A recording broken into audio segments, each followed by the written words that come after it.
What does it mean to be pansexual? Once a relatively unknown word, more and more people are becoming familiar with the term pansexual. However, there's still a lot of confusion over the definition of pansexuality.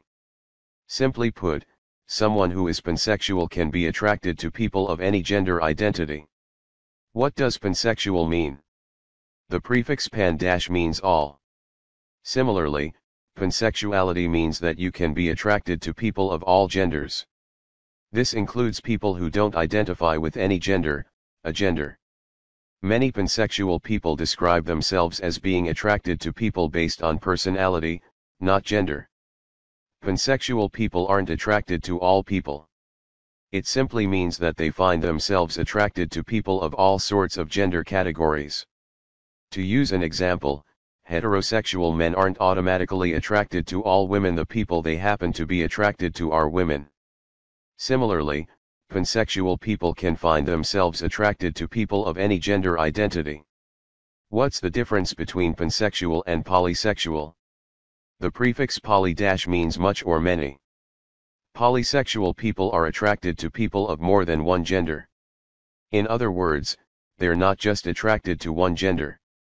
Like the word bisexual, polysexual means you're attracted to people of multiple genders.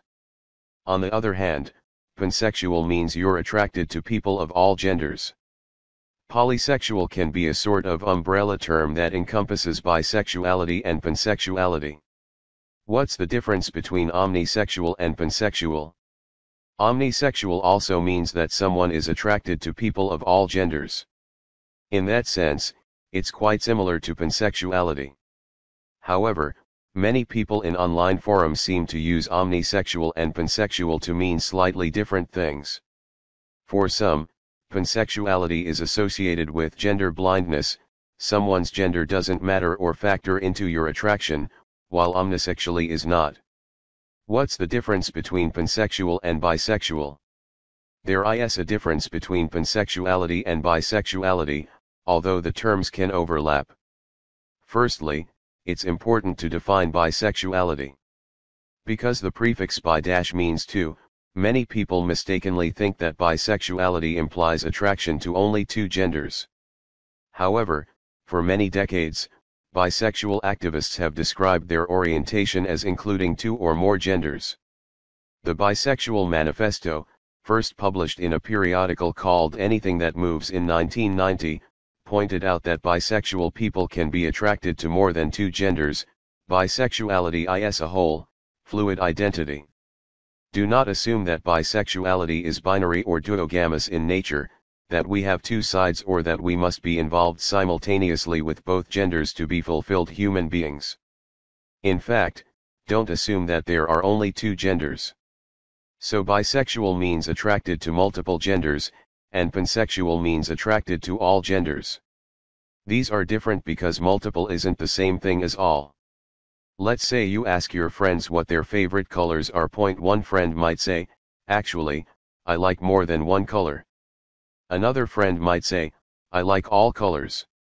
Now, the first friend might like all colors, but they might not. They might not like khaki or beige. Perhaps they like pastels but not dark colors. This is because all colors is, by definition, more than one. However, more than one isn't technically all. Some people feel that pansexual falls into the category of bisexual because bisexual is a broad term that means more than one, but it isn't the same thing, because all isn't the same as multiple. Why is the bisexual vs pansexual distinction so contentious? The controversy around this distinction often stems from a place of misunderstanding. Some people assume that bisexual people are erasing non-binary people. They assume the word bisexual implies that there are only two genders. Other people assume that pansexual is a word invented solely because bisexual people are misunderstood and assumed to exclude non-binary people. The truth is that both orientations are valid in their own right. Many bisexual communities do acknowledge non-binary people. In fact, many non-binary people are bisexual. Additionally, many pansexual people know that the definition of bisexual can include non-binary people. Again, Bisexuality and pansexuality don't mean exactly the same thing, and it's completely valid to identify with either, or both. Is it okay to be more attracted to one gender than another? Yes. You can still be pansexual or bisexual if you find yourself more attracted to one gender than others. In fact, surveys and studies show that many pansexual and bisexual people have a preference. This doesn't make your orientation any less valid. Can you be attracted to different genders in different ways? Yes. You might find yourself sexually attracted to one gender and romantically attracted to another gender. This is called mixed orientation or cross-orientation. For example, you could be bisexual but homoromantic, meaning you're sexually attracted to people of multiple genders, but you're only romantically attracted to people who are the same or a similar gender as you. You'll notice that this article focuses on sexual orientations. However, there are many different romantic orientations, including aromantic. You experience little to no romantic attraction to anyone, regardless of gender. Biromantic. You're romantically attracted to people of two or more genders. Panromantic. You're romantically attracted to people of all genders. Grayromantic. You experience romantic attraction infrequently. Demiromantic. You experience romantic attraction infrequently, and when you do, it's only after developing a strong emotional connection to someone. Heteroromantic. You're only romantically attracted to people of a different gender from you. Homoromantic. You're only romantically attracted to people who are the same or a similar gender as you. Polyromantic. You're romantically attracted to people of many, not all genders. Does dating someone of a particular gender mean you're straight? Let's say a bisexual woman is in a relationship with a man. This doesn't make her straight. Similarly, if she dates a woman, she doesn't become a lesbian. Unfortunately, many people think that bisexual and pansexual people need to pick a side, gay or straight. And when bisexual and pansexual people date someone publicly, it's often assumed that they're picking a side. You aren't defined by your partner's gender. The label, S, you choose to describe your orientation are only determined by you and your experiences with attraction. Where does the term queer come in? Queer is a sort of blanket term used to include all people who aren't heterosexual, or straight. While it was previously used as a slur, it has since been reclaimed by many in LGBTQ+ communities. However, some people still feel uncomfortable with the word queer because it's been used as a form of oppression. It's totally okay to use it instead of, or in addition to, another term. Many people use queer because they aren't sure how to describe their orientation, or because their orientation feels fluid and changes over time. Others describe themselves as queer because it connects them to a broader political movement. How do you know which term fits? There's no test to determine whether you're pansexual, or another orientation entirely. You can identify with whatever orientation fits you. Of course, figuring out what fits you might be tough. To help you figure out your sexual orientation, you may ask yourself, is there any gender that I don't ever feel attracted to? Is there any gender or group of genders that I'm not sure if I'm attracted to? What word feels best? What communities do I feel comfortable with? Am I romantically attracted to the same people I'm sexually attracted to? Remember, there isn't a right or wrong answer. It's about getting to know yourself better and figuring out what you like and prefer. It's also important to remember that it's okay to identify with multiple terms as well as change the way you describe your sexual orientation later on. Can you identify with more than one of these terms? Of course.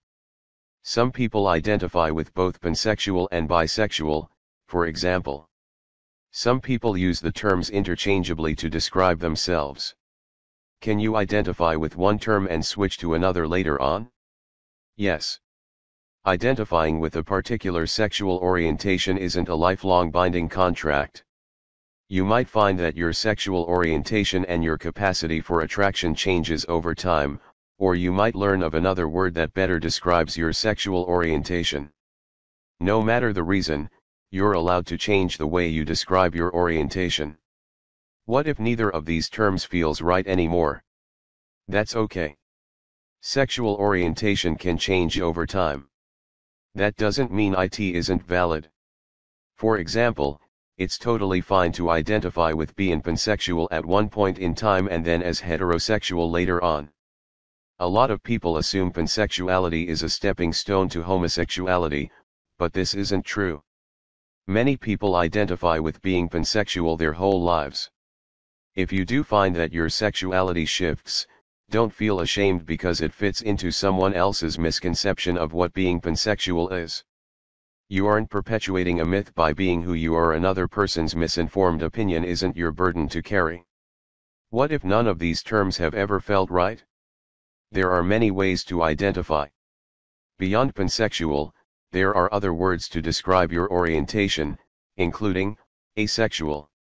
You experience little to no sexual attraction to anyone, regardless of gender. Graysexual.